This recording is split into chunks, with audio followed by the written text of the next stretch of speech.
White House shakeup. Changes inside the Trump administration as Chief of Staff John Kelly takes over. Healthcare update. We talk to senators about what comes next in the Republicans' plan to replace Obamacare.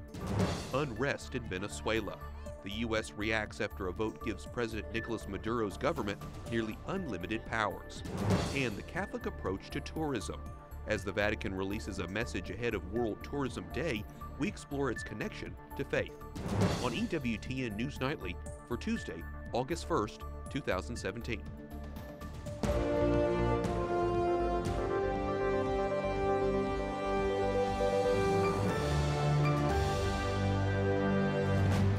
Good evening, and thank you for joining us for News from a Catholic Perspective. I'm Wyatt Goolsby in for Lauren Ashburn. Just when we thought health care reform was dead on Capitol Hill, the president puts the pressure back on the Senate to get a bill passed. But Republican leaders say it's not going to happen anytime soon. Correspondent Jason Calvi spoke to lawmakers today. He joins us now from Capitol Hill. Good evening, Jason. Good evening, Wyatt. Republican senators tell me they're not giving up on their promise to replace Obamacare, but they say for now they're moving on to other issues. We're not going to give up. Tonight, Republicans shake off big losses after the Senate shot down 3 GOP health care proposals last week. So health care is not dead. Health care is not dead, no. I mean, the issue is it's not going away. I mean, this is an issue that's going to be with us, and we have to fix it. You had 7 years. Right now, it's a different strategy. You had 7 years to come up with a plan. Well, and we came up with, I think, 3 different proposals to vote on last week, none of which got 50. So we have to figure out how to get to the magic number, and when we do, we'll get back on it. President Trump says the Senate should stay solely focused on health care, and he's threatening to stop some Obamacare payments given to insurance companies for low-income patients. Democrats say if he carries out that plan, premiums would skyrocket 20%. They say they want to work with Republicans to fix Obamacare's problems. Missouri Democrat Claire McCaskill tells me a lot of bipartisan health care discussions are now popping up around the Capitol. And that's what America wants, I think. They want us not to be at opposite ends of the room yelling at each other. They want us to come together and compromise. Democrats won't sign on to repealing Obamacare, only making fixes. I questioned the longest-serving Republican senator about that. That means you're probably not going to be able to repeal Obamacare then, that campaign promise. As far as repeal, who cares about words? What's important is if we can get health care right in this country. The Senate Health Committee will have hearings in the coming weeks to talk about stabilizing healthcare markets. The top Republican and Democrat on that committee met today behind closed doors to talk about that issue. Wyatt? Jason, if the Senate does compromise on health care, what happens to the pro-life provisions in the bill? Well, I know 2 Republican senators tried to strip out the Republican bills defunding of Planned Parenthood. They would have joined with all of the Democrats to do that. But Senator Ted Cruz today seems to think they won't need to compromise with Democrats. He thinks Republicans in the coming days and weeks will be able to get enough votes to pass the replacement of Obamacare. Correspondent Jason Calvi at the Capitol. Thanks, Jason. And as Jason mentioned, President Trump is threatening to stop billions of dollars in government payments to insurers and force the collapse of Obamacare, but that could put the government in a tricky legal situation. Correspondent Mark Irons has more from the White House. Good evening, Mark. Good evening, Wyatt. Obamacare clearly requires insurers to help low-income consumers with their copays and deductibles. For months, the president has been threatening to end those subsidies. Some experts say that could result in legal trouble for the administration if insurers sue. And Democratic leader Chuck Schumer says it would hurt innocent Americans. The ball is in the president's court. He can make the payments as the law requires and needs, or he can sabotage our health care system and impose a Trump premium tax of 20% higher premiums on the American people next year. Senator Schumer claims if the president makes good on his threat, insurers would have to raise premiums. White House Press Secretary Sarah Sanders did not comment on the president's threat or Schumer's claim, but she did say the White House continues to work for a new health care bill. We're continuing to try to push a new health care system. We know that Obamacare is failing. We know that inaction is simply not okay. We want to continue to make that a priority. We want to work with Congress to do that. Sanders also addressed the ongoing investigation into Russian meddling in the election. The Washington Post reports that President Trump dictated a statement in which his son Donald Jr. described a June 2016 meeting with a Russian lawyer. Sanders says there was no inaccuracy in Don Jr.'s statement, and the president weighed in as any father would.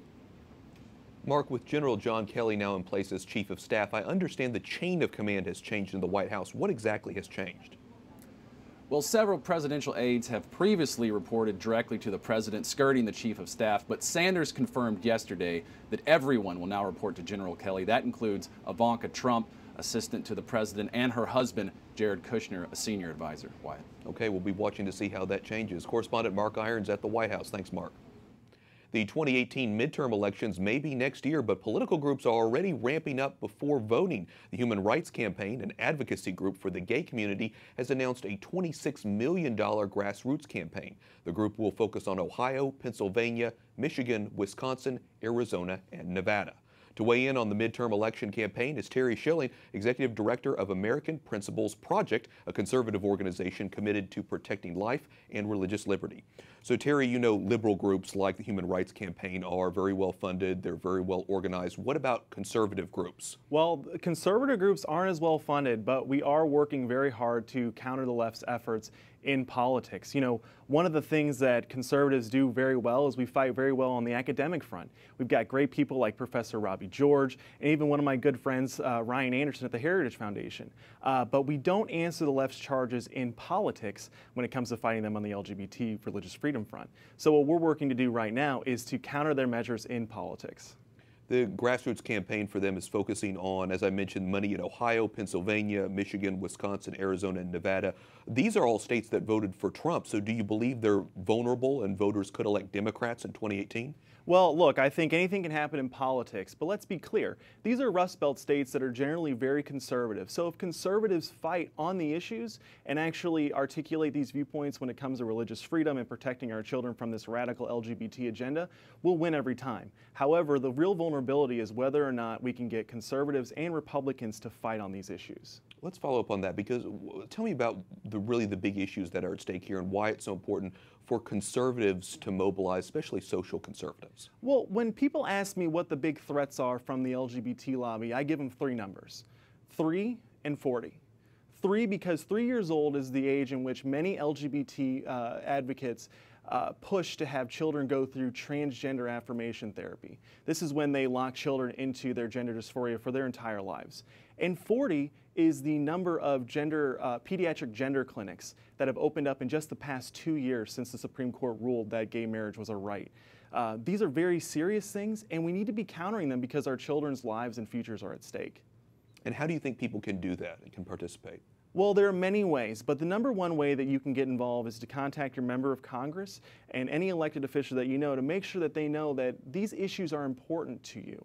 A lot of times members of Congress or other elected officials and senators will say that they never hear any words from their constituents about these issues. And so they need to hear from the voters and from their constituents so that they know that, hey, our children are really important and we don't want to confuse them about these issues such as gender. A lot of big issues here, and of course it feels like we just finished a big election in 2016. 2018 is right around the corner. Terry Schilling, Executive Director of American Principles Project, thanks so much for talking with us. Thanks for having me. As Democrats look to 2018, the chairman of the party's campaign arm in the House says they will not withhold financial support for pro-life candidates. During an interview with The Hill, Representative Ben Ray Lujan says there is no litmus test for Democrats, adding, "You need to make sure you have candidates that fit the district."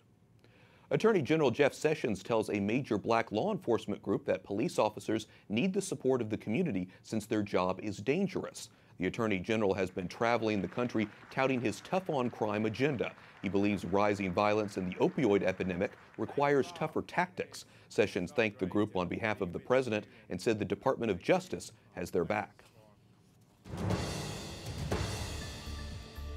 A suicide bomber storms into the largest Shiite Muslim mosque in Afghanistan's Herat province, opening fire on worshippers before blowing himself up. The blast killed at least 20 people and wounded dozens more. The attack took place in the middle of the evening prayers when the mosque was packed with about 300 worshippers. No group has claimed responsibility, but Shiites are a minority in Afghanistan and have been threatened by ISIS-related groups. The U.S. says it's deeply concerned by the rearrest of 2 leading Venezuelan opposition figures. The State Department says the midnight detentions are further evidence President Nicolas Maduro is an authoritarian ruler who is not willing to respect fundamental human rights. Venezuela's Supreme Court says the 2 leaders were detained because they violated terms of their house arrest. Both have been held for allegedly stirring up violence in earlier protests.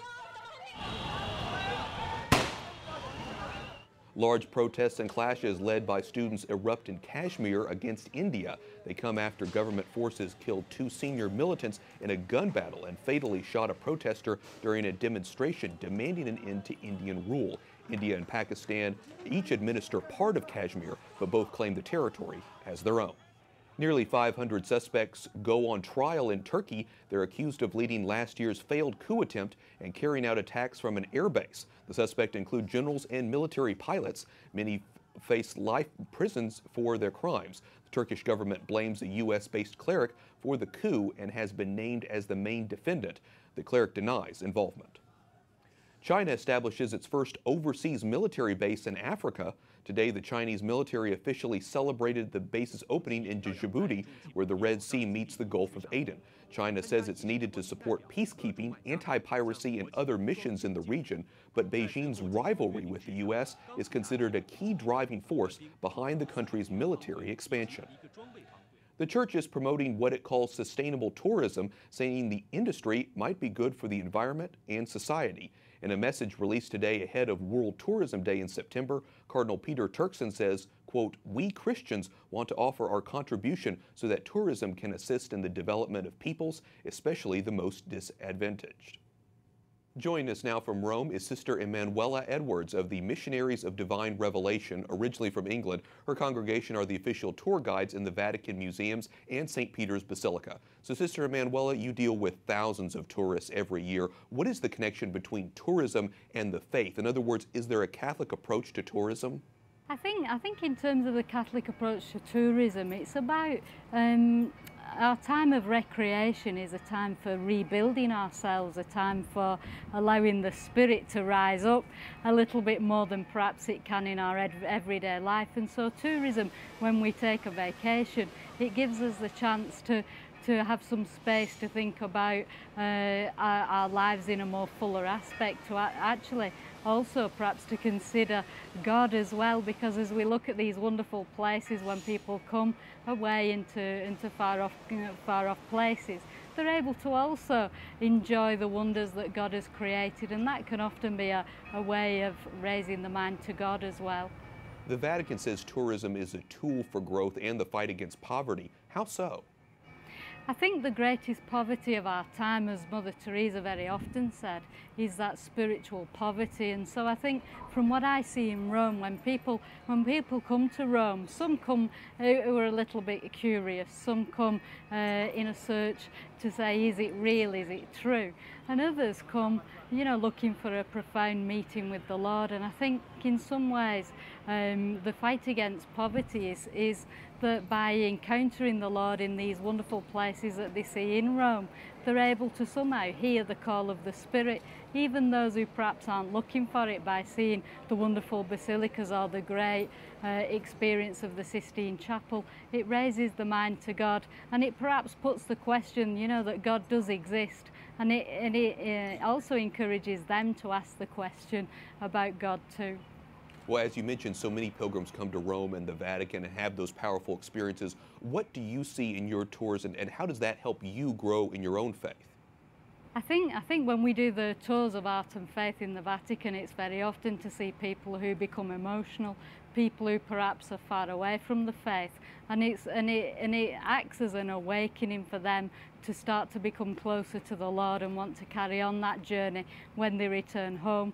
Certainly myself, I've been so touched many times when pilgrims have wrote to me and they've told me of their experience just by coming on a tour, what they've seen in the Sistine and what they've experienced.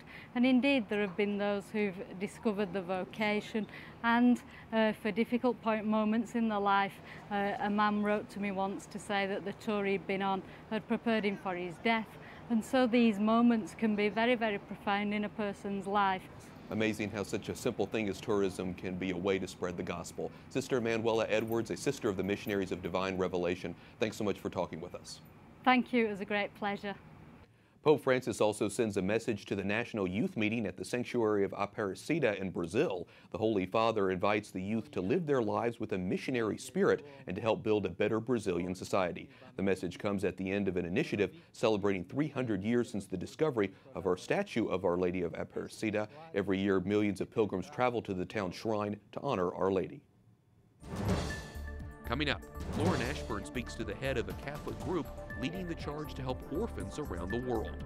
Plus, helping Christians in Iraq, how the Knights of Columbus are doing their part to resettle families now that ISIS is gone.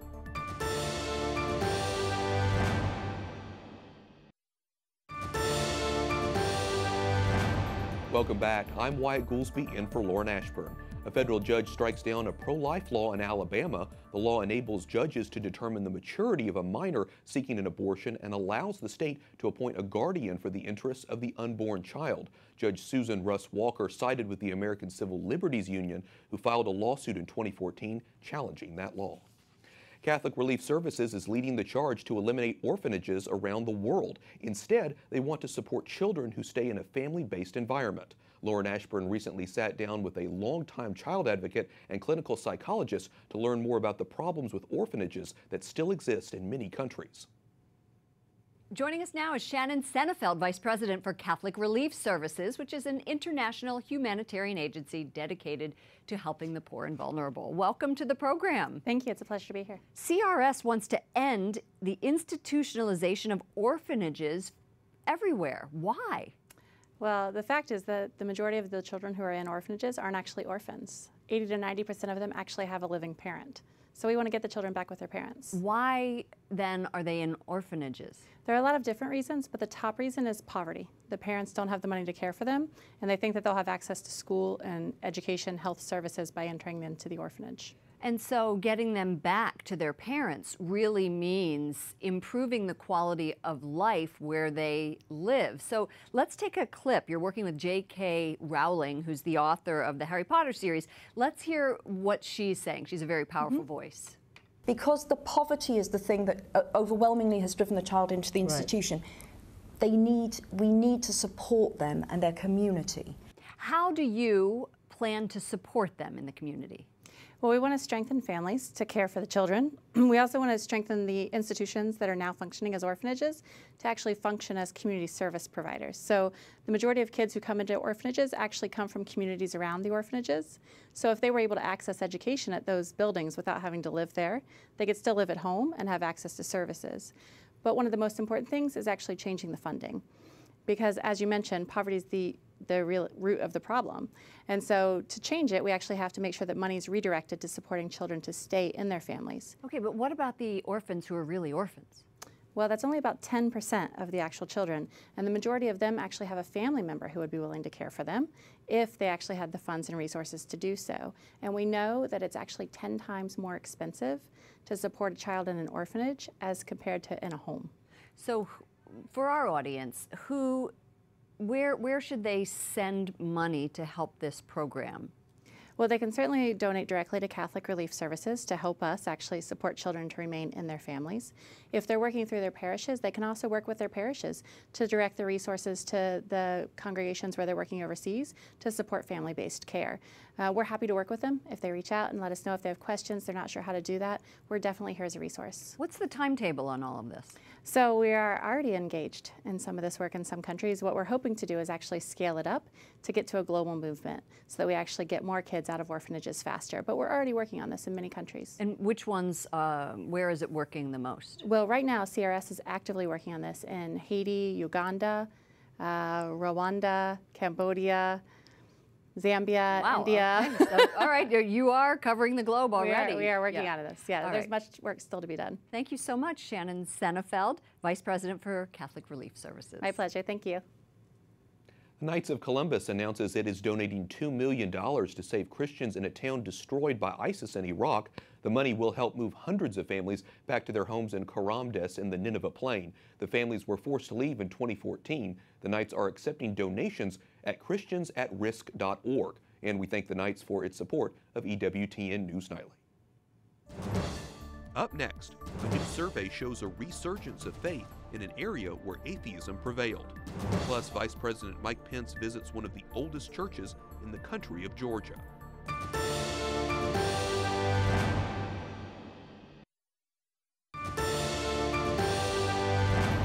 Today, the church remembers StAlphonsus Liguori on this, his feast day. He was a bishop, writer, and founder of the Redemptorists. StAlphonsus is also a doctor of the church.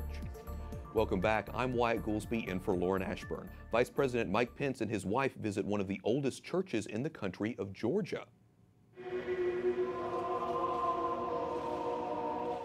The Sinai Cathedral of Dormition was built in the 6th century. The couple toured the church, prayed, and lit candles at the icon of the Blessed Mother. Georgia is the second stop during Pence's visit to Eastern Europe. Almost 25 years after the fall of the Iron Curtain and the collapse of the Soviet Union, religion is making a comeback in Eastern Europe. That's according to a new survey by the Pew Research Center. Religion is re-emerging as part of the national identity in countries like Georgia, where communist regimes promoted atheism and repressed religious liberty.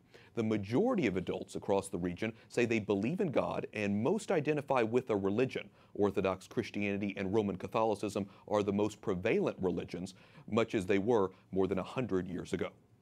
Dr. Matthew Bunsen, EWTN senior contributor and senior editor with the National Catholic Register, joins us. So, Matthew, tell us in general, why is this a resurgence in religion in Eastern Europe? Yeah, well, Fulton J. Sheen once made the observation that the Soviet Union failed in convincing people that God didn't exist, but it did a very good job of convincing them that the devil did. Yeah, there you go. One of the things that we can see in the post-Soviet era is that when Christianity is given a chance to breathe, it flourishes. Part of it, of course, is that you cannot expunge Christianity. The Catechism teaches us that we're made for God, that God wants us and is looking for us. So that's one. And especially under persecution, people tend to go into themselves and realize their own faith, their own religion. Exactly. So the faith itself endured. Joseph Stalin opened the churches in 1941 in the dire threat of the Nazi invasion of Russia. The churches were filled. He then closed them again, but faith endures. The other aspect, though, that we have to look at here is the rise and connection of religion and nationalism. In Orthodox majority countries, 70% connect religion, their Orthodox faith, with their national identity. The same in Catholic cultures. So what we're seeing in a way, you just hit on it, 100 years of post-Soviet Union, we're now back to where we were before the 1917 Russian Revolution. Now, we should clarify here, not every country in Eastern Europe has seen a rise in religious affiliation. Yep. According to the survey, the Czech Republic, only 21% identify as Catholic, 72% is either atheist, agnostic, or just religiously unaffiliated. Why is the Czech Republic falling behind? Yeah, well, the Czech Republic historically, especially in the 20th century, was one of the most unaffiliated countries in the world. That has to do with the historical and cultural reasons, but then you had the Soviet oppression, the communist regime that battered Christianity and religious belief in general. Now we're seeing, filling this vacuum in the Czech Republic is what John Paul II warned about in 1990, that if you remove Soviet atheism, it's going to be filled with something. In this case, it's materialism and secularism and unaffiliated belief. Do you think that's something that we can learn here in the West, the United States, the West can take from this survey and what we're learning? Yeah, one of the great ironies is that we are looking at a resurgence of belief in Eastern Europe at exactly the time in the West, in America in particular, where faith is declining very rapidly. Now 25% affiliate themselves as nuns, N-O-N-E-S's, no religion at all. So the warning for us is that we have to help evangelize, we have to defend religious liberty, and we have to be aware historically that as implausible as it may seem, what happened in the Soviet Union, what happened in Eastern Europe could happen here, and it can start with the dictatorship of relativism. Something we should all be praying on. Matthew Bunsen, EWTN senior contributor, thanks so much for talking with us. Good to be with you.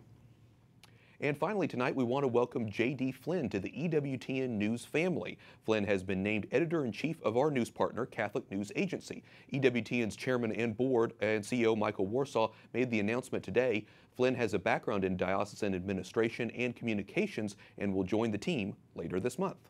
To read more on CNA's new editor-in-chief, you can head over to CatholicNewsAgency.com. And we thank you for watching tonight. For the entire EWTN News Nightly team, I'm Wyatt Goolsby. We'll see you back here again tomorrow. Good night, and God bless.